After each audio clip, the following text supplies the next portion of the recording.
오늘 성령 강림절에 주시는 하나님의 말씀을 봉독하겠습니다. 구약성경 시편 51편 10절에서 13절입니다. 하나님이여 내 속에 정한 마음을 창조하시고 내 안에 정직한 영을 새롭게 하소서. 나를 주 앞에서 쫓아내지 마시며 주의 성령을 내게서 거두지 마소서.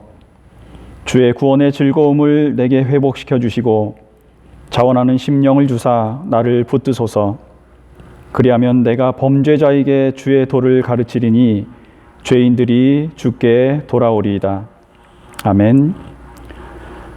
오늘부터 성령 강림 절기가 시작됩니다. 성령은 하나님의 영을 말하지요. 삼위일체라는 말은 많이 들어보셨을 테고 그 삼위가 성부, 성자, 성령이라는 것도 잘 알고 계실 것 같습니다. 교회에서 가장 많이 쓰는 표현 중에 하나가 성령 충만입니다. 그런데 이 말은 간결하게 정의하기가 참 어렵습니다. 어떤 분들은 은사나 기적을 행하는 것이 그 증거라고 여기기도 하고 뜨겁고 열광적인 기도나 황홀경을 체험하는 걸로 이해하시는 분들도 있습니다. 우리도 예수를 주라 시인하고 세례를 받은 후에 교족부에 이름을 올리고 성도가 되지요. 이후에 교회 봉사나 전도에 누구보다 열심을 낸다고 해서 그 사람을 보고 성령에 충만하다는 말을 할 수가 있을까?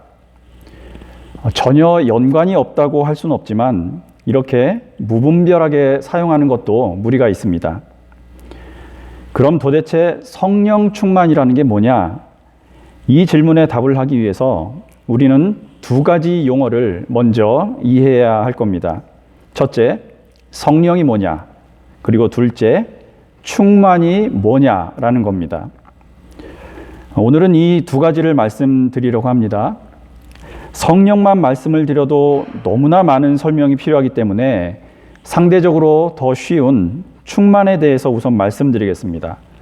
그러고 나서 성령에 대해서 말씀드릴 텐데 이것도 쉽진 않습니다. 그래서 오늘은 구약에 나타난 성령에 대해서만 살펴보려고 합니다. 왜 성령에 대해서 살펴보는 것이 중요하냐면 조금이라도 더 바른 신앙의 기준을 갖기 위해서입니다. 신앙적으로 표현하자면 조금 더 하나님과 동행하고 그분을 닮아가기 위해서라고 할 수 있습니다. 성령 강림절을 맞아서 조금이라도 각자의 신앙 기준을 더 잘 세우는 일에 도움이 되시기를 축원합니다. 먼저 충만이란 용어부터 살펴보겠습니다. 성경에 성령의 충만함을 받으라고 되어 있는 충만, 플레로라는 용어는 본래 사람이나 사물에 어떤 특성이 스며들어와서 완전히 가득 채워지는 것을 말합니다. 충만이란 용어에서 제가 지금 막 두 가지 특성을 말씀드렸습니다. 스며들어온다, 그리고 채워진다. 에베소서의 교훈이 제가 이런 말씀을 드리는데 많은 이해를 도울 것 같습니다. 에베소서 5장 18절입니다. 술 취하지 말라, 이는 방탕한 것이니 오직 성령으로 충만함을 받으라. 이 구절에 쓰인 표현이 바로 플레로입니다. 술을 마시면 우리 몸에 알코올이 스며들기 시작하지요. 많이 마시면 마실수록 그만큼 영향력도 커지게 됩니다. 마시는 양이 많아질수록 그 사람의 몸에서 알코올의 영향력과 지배력이 같이 커져가는 거지요. 그러다가 결국 마침내 술이 사람을 삼킨다라는 말처럼 알코올의 영향력이 가득한 몸 상태가 되어버리는 겁니다. 성령 충만도 마찬가지입니다. 세례를 받고 교인이 되었다고 해도 그 사람에게 성령 충만해졌다라는 말은 사용하지 않지요. 또 누군가 병고침의 은사나 기도 또는 다른 특별한 은사가 있다고 해서 그 사람에게 성령 충만하다는 말을 쓰는 것도 바람직하진 않습니다. 왜 그러냐면 성령 충만하다는 것은 지금까지 자기가 가지고 있던 삶의 기준을 하나님의 기준으로 완전히 바꾸는 것이기 때문에 그렇습니다. 예수를 만나는 것은 우리 생에 분명한 전환점이 되지만 이후에 그분의 영향력이 점점 더 많이 스며들도록 하는 것이 성령 충만한 삶이라는 거죠. 그럼 성령 충만이라는 건 내 선택에 따라서 받을 수도 있고 안 받을 수도 있습니까? 자, 여기에 대해서도 설명을 좀 드려야 할 것 같습니다. 역시 성경에서 그 근거를 찾아보겠습니다. 성령 충만이라는 용어가 가장 많이 나오는 것이 사도행전입니다. 그런데 누가는 사도들이 복음을 전할 때마다 사용했던 이 성령 충만이라는 용어를 복음을 전하는 일의 주체가 사도가 아니었음을 드러내는 데 사용했습니다. 하나님께서 하셨다는 것을 분명히 밝히기 위해서 사용을 한 거지요. 자, 이건 성령 충만이라는 것이 내 의도로 되는 일만은 아니라는 걸 뜻합니다. 굳이 우선순위를 말씀드리자면 하나님의 신호가 먼저라는 거죠. 그분께서 나에게 원하시는 일들이 뭔지 설교나 개인 기도나 묵상 또는 주위 사람들의 조언까지 어떤 경로를 통해서든 알려주시려고 우리에게 계속 신호를 주고 계시다는 게 먼저입니다. 그리고 그 다음이 우리 결단이 필요한 거지요. 우리에게도 기꺼이 그 뜻에 맞춰 살겠다는 선택과 결단이 있어야 비로소 성령 충만한 삶이다, 이렇게 말을 할 수가 있는 겁니다. 자, 이 부분만 정리를 좀 해드리겠습니다. 성령 충만하다는 것은 일시적인 현상이 아니라 자기 삶의 기준을 하나님의 것으로 바꾸기로 결단하고 그분의 영향력이 온 생에 걸쳐서 점점 더 많이 스며들도록 하는 삶이다, 이렇게 말씀드릴 수 있겠습니다. 그러면 우리가 교회에서 던지는 질문들도 당연히 바뀌어야겠죠. 우리가 어떻게 성령 충만을 받을 것인가 라는 질문은 좋지 않은 질문입니다. 내가 주도권을 가지고 그분한테서 얻어내는 게 아니기 때문이죠. 오히려 이런 질문보다는 어떻게 사는 것이 오늘도 그리고 이 순간도 그분의 영향력이 내 삶에 더 크게 드러나도록 하는 것인가? 성령 충만한 삶이 지속되려면 나는 어떻게 살아야 하는가? 이런 걸 물어야 되는 겁니다. 자, 지금 충만이라는 용어에 대해서 말씀드렸습니다. 문제는 지금부터인데요. 성령, 하나님의 거룩한 영에 대해서 말씀을 드릴 텐데 성령을 정확하게 묘사하거나 정의하는 데는 우리의 언어 또는 학문적인 한계가 분명히 있다는 걸 먼저 말씀드리겠습니다. 그래서 이런 한계 때문에 성경에서도 성령을 묘사할 때는 비둘기 같다 또는 불의 혀 같다 이런 것처럼 무언가를 빗대어서 설명할 수밖에 없었습니다. 그럼에도 지금부터 이 성령에 대해서 말씀을 드리게 될 텐데 그 중에서도 구약 성경에 나타난 성령에 대해서만 좀 언급해 드리겠습니다. 성령은 하나님의 영이지요.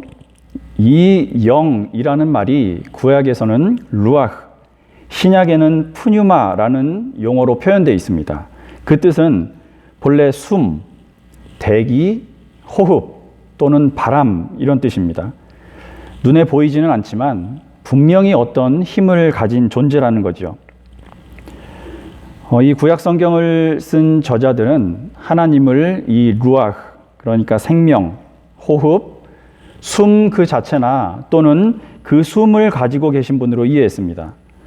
그래서 인간도 생명의 호흡을 하나님께 받았다가 죽으면서 마지막 숨을 내쉴 때는 그의 영을 하나님께로 다시 돌려드린다, 이렇게 믿었습니다. 여기에 대한 성경 구절 몇 곳을 제가 읽어드리겠습니다. 욥기서 28장 3절입니다. 나의 호흡이 아직 내 속에 완전히 있고 하나님의 숨결이 아직도 내 코에 있느니라. 다니엘서 10장 17절입니다. 내 몸에 힘이 없어졌고 호흡이 남지 아니하였사오니 내 주의 이 종이 어찌 능히 내 주와 더불어 말씀할 수 있으리이까 하니. 이사야서 말씀도 한 곳 더 보겠습니다. 42장 5절입니다. 하늘을 창조하여 펴시고 땅과 그 소산을 내시며 땅 위의 백성에게 호흡을 주시며 땅에 행하는 자에게 영을 주시는 하나님 여호와께서 이같이 말씀하시되. 정리해보자면 성령이란 바람처럼 형상이 없는 하나님의 영이다. 이 영은 살아있는 모든 것에 생명을 주는 힘이기도 하고 생명 그 자체이기도 하다라는 겁니다. 겨울 내내 얼어있던 땅에 봄이 올 때를 생각해 보시면 고대 히브리인들이 했던 이런 이해를 조금 더 공감할 수 있으실 것 같습니다. 차가운 땅바닥에 따뜻한 봄바람이 지나가고 그 바람이 지나는 곳마다 새로운 생명이 움트고 다시 생기가 생겨나지요. 아마 이들도 이런 걸 보면서 하나님의 영이 이런 거구나 라면서 생명의 근원이신 하나님의 영을 머릿속에 떠올려 보곤 했을 겁니다. 이제는 성경에 기록된 태초의 때로 한번 거슬러 가보겠습니다. 온 우주는 아무것도 없이 혼돈과 공허뿐이었지요. 그런데 힘과 생명의 근원이신 하나님의 영이 마치 새가 둥지를 덮듯 그곳을 덮었습니다. 그리고 그분의 명령과 본성에 따라서 거대한 우주 질서가 생겨나게 되지요. 그리고 창조 이후에도 이 하나님의 영은 끊임없이 이 땅에서 생명을 보존하거나 새롭게 하거나 그 생명들이 다하면 거두어가고 있다고 성경 기자들은 전하고 있습니다. 이 구약 기자들의 증언들을 좀 보겠습니다. 시편 33편 6절입니다. 야훼의 말씀으로 하늘이 펼쳐지고 그의 입김으로 별들이 돋아났다. 성령이 곧 창조의 영이시라는 고백입니다. 시편 104편 30절 31절입니다. 공동번역본입니다. 그러다가 당신께서 외면하시면 어쩔 줄 모르고 숨을 거두어 들이시면 죽어서 먼지로 돌아가지만 당신께서 입김을 불어넣으시면 다시 소생하고 땅의 모습은 새로워집니다. 생명을 거두어 가거나 회복시키는 존재도 성령이시라는 말입니다. 자, 지금부터는 인간에 관련된 내용들만 좀 살펴보겠습니다. 창세기 2장 7절을 봅니다. 여호와 하나님이 땅의 흙으로 사람을 지으시고 생기를 그 코에 불어넣으시니 사람이 생령이 된지라. 자, 인간이 받은 이 호흡, 생기는 원어로 느샤마라고 합니다. 숨이나 바람 같은 존재이긴 하지만 성령을 뜻하는 루아흐보다는 훨씬 좁은 의미이고요. 생명의 호흡, 이 정도로 이해하시면 되겠습니다. 구약에서는 인간이 하나님으로부터 이 생기를 받았기 때문에 다른 피조물보다 조금 더 특별한 힘을 가지고 있다고 말합니다. 그리고 이런 특별한 힘의 근원도 바로 성령이다라고 증언합니다. 그게 어떤 힘들인지 예를 조금 더 들어드리겠습니다. 욥기 32장 8절입니다. 그러나 사람의 속에는 영이 있고 전능자의 숨결이 사람에게 깨달음을 주시나니. 우리가 뭔가를 생각하고 깨닫는 힘을 이성이라고 합니다. 이런 이성이 곧 성령으로부터 온 것이라는 고백입니다. 출애굽기 36장 1절입니다. 야훼께서는 브살렐과 오홀리압과 그 밖에 재주 있는 모든 사람들에게 지혜와 재간을 주시어 성소에서 제사 드리는 데 쓸 모든 것을 잘 알아서 야훼께서 명하신 대로 만들게 하셨다. 제사장이 입을 옷을 만들거나 성막을 설계하고 지을 때 나온 장면들인데요. 여기에도 인간의 창조성이나 그런 예술적인 기질 또는 그런 기술의 원천도 성령이라고 설명하고 있습니다.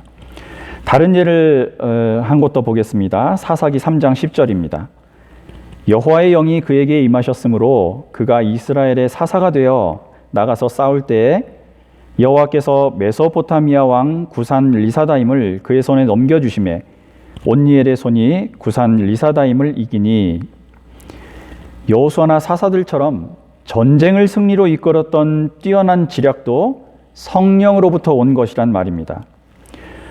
이런 힘들 말고도 솔로몬 같은 지혜의 원천 또는 시인이나 선지자들의 경우처럼 사물과 사건을 꿰뚫어보는 통찰력의 근원도 성령이라는 이해입니다.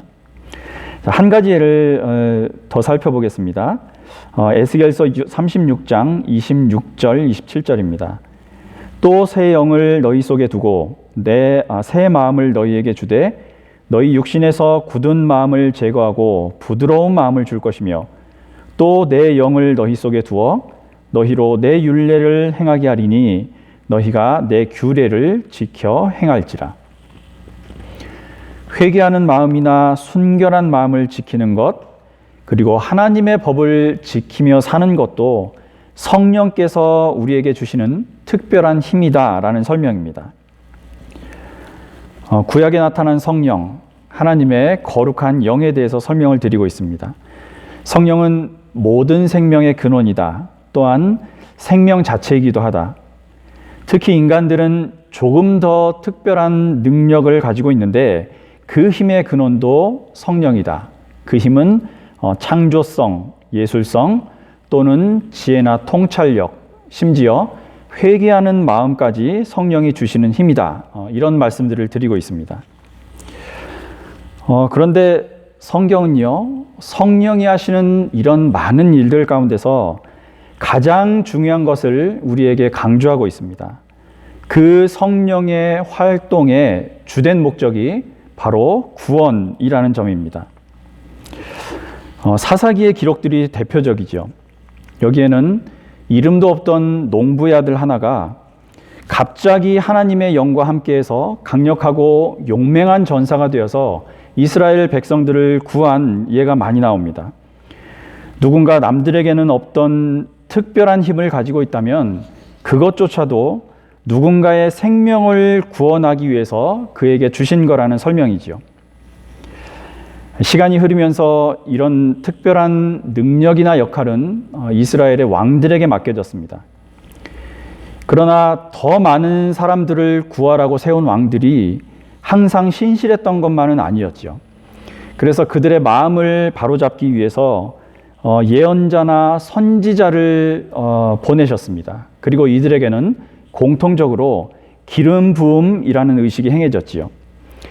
왕이나 선지자들에게 기름이 부어졌다는 것은 성령께서 지속적으로 강하고 담대하게 활동하라는 의미로 주신 걸로 이해하시면 되겠습니다. 그래서 온전한 구원이라는 목적을 달성하기 위해서 이 불완전한 구원으로부터 벗어나기 위한 대안이 필요해진 거죠. 왕이나 제사장, 이 선지자의 불완전한 역할을 모두 감당할 수 있는 특별한 누군가가 있어야 했던 겁니다. 이후에 이스라엘 사람들은 그런 구원자가 나타날 거라는 기대와 소망을 갖게 되지요. 그 사람이 바로 성령으로 기름을 부음받은 자, 하나님의 영에 완전히 사로잡혀서 자신들을 온전히 구해줄 메시아, 그리스도였던 겁니다. 이사야서 11장 1절에서 2절입니다. 이새의 줄기에서 한 싹이 나며 그 뿌리에서 한 가지가 나서 결실할 것이요 그의 위에 여호와의 영 곧 지혜와 총명의 영이요 모략과 재능의 영이요 지식과 여호와를 경외하는 영이 강림하시리니. 이 구원자가 가지고 올 세상도 성경에 그려져 있습니다. 두 곳을 함께 확인합니다. 이사야서 32장 15절 그리고 에스겔서 37장 4절에서 6절입니다. 먼저 이사야 32장 15절을 봅니다. 마침내 위에서부터 영을 우리에게 부어주시리니 광야가 아름다운 밭이 되며 아름다운 밭을 숲으로 여기게 되리라. 에스겔 37장 4절에서 6절입니다. 그분이 또 나에게 말씀하셨다. 이 뼈들에게 내 말을 전하여라. 마른 뼈들아 이 야훼의 말을 들어라. 뼈들에게 주 야훼가 말한다. 내가 너희 속에 숨을 불어넣어 너희를 살리리라. 너희에게 힘줄을 이어놓고 살을 붙이고 가죽을 씌우고 숨을 불어넣어 너희를 살리면 그제야 너희는 내가 야훼임을 알게 되리라. 메시아가 오면 이 땅에 생명을 주는 비처럼 또는 말라버린 뼈에까지 새 생명이 전해지듯이 모든 인간의 마음이 하나님께로 돌아오는 새 세상이 이루어질 것이라는 그런 예언입니다. 구약에 나타난 하나님의 영에 대해서 말씀드리고 있습니다.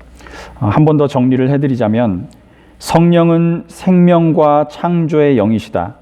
그리고 이 성령의 역사들 중에서 가장 중요하게 기록된 것이 구원이다. 그래서 왕이나 제사장, 선지자들을 보내셨지만 불완전한 구원이었기 때문에 이 세 가지 직분을 한꺼번에 감당해서 구원을 이룰 누군가를 보내실 것이다. 그 구원자의 가장 큰 특징이 바로 성령의 온전히 사로잡힘이었다. 오늘 많은 말씀을 드렸습니다. 다른 내용들은 잊으셔도 상관이 없지만 하나님께서는 지금도 보이지 않는 바람처럼 영으로 우리와 함께 하시는 분이라는 것, 그리고 그런 하나님께서 원하시는 기준에 내 생각이나 말과 행동의 기준을 맞춰가는 것이 성령 충만한 삶이라는 이 사실만은 꼭 기억하시길 바랍니다. 충만이라는 것은 무언가 스며들어와서 그곳을 꽉 채우는 뜻이라고 말씀드렸습니다. 우리 신앙의 연수가 깊어질수록 더 많은 성령의 능력과 영향력이 우리 삶에 스며들게 되기를 바랍니다. 그래서 그분의 성품이 저와 여러분을 통해서 이 땅에 드러나는 구원의 역사가 일어나게 되길, 그리고 기꺼이 저와 여러분들이 그 역사가 일어나는 현장의 주인공들이 되시기를 소망합니다. 이번 한 주도 하나님의 영과 동행하시면서 특별하신 그분의 능력과 보호하심을 받는 귀한 삼일교회 성도들이 되시기를 우리의 구원자이신 예수님 이름으로 축원합니다. 우리 갈라디아서의 교훈 한 곳 보고 마칩니다. 갈라디아서 5장 19절에서 25절을 새 번역본으로 읽겠습니다. 육체의 행실은 환히 드러난 것들입니다.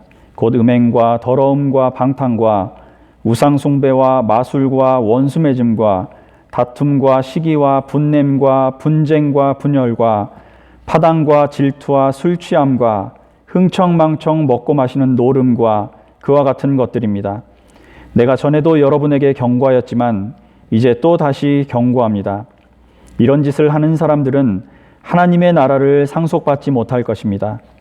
그러나 성령의 열매는 사랑과 기쁨과 화평과 인내와 친절과 선함과 신실과 온유와 절제입니다. 이런 것들을 막을 법이 없습니다.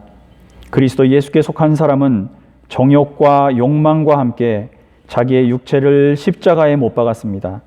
우리가 성령으로 삶을 얻었으니 우리는 성령이 인도해 주심을 따라 살아갑시다. 아멘.